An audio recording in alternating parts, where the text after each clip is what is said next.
Now to the Middle East, where a wave of angry protests is spreading from country to country, threatening long-standing regime stability in the region and creating serious diplomatic problems for the United States. It started in Tunisia with the overthrow 2 weeks ago of the president. Today, Yemen. Tens of thousands demanded President Ali Saleh step down. He's ruled for 32 years and is a key ally of the U.S. in the war on terror.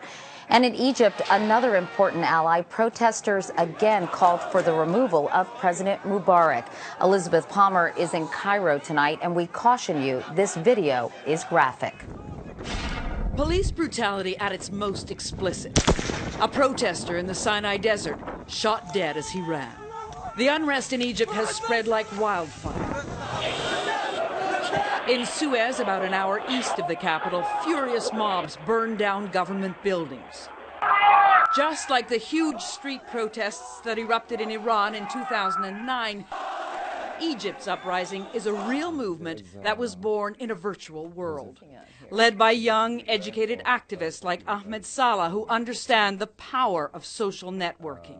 Millions of Egyptian youth live on Facebook. A call for action went out on Facebook, which initially reached more than 1 million people and was then amplified by a torrent of Twitter messages. Egypt was in more than 1 in every 200 tweets on Twitter. In the world? On all the tweets in the world. It was Egypt's urban youth that led the protests earlier in the week, but demands for change will gain real traction only when the grassroots join in.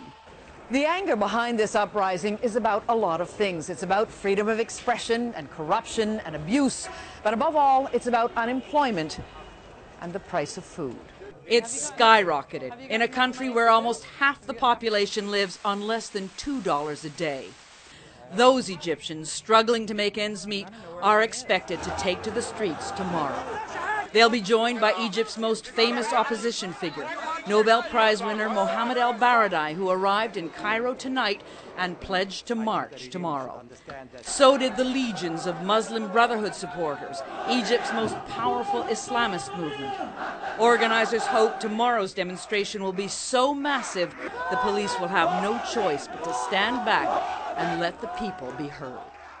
Elizabeth Palmer, CBS News, Cairo.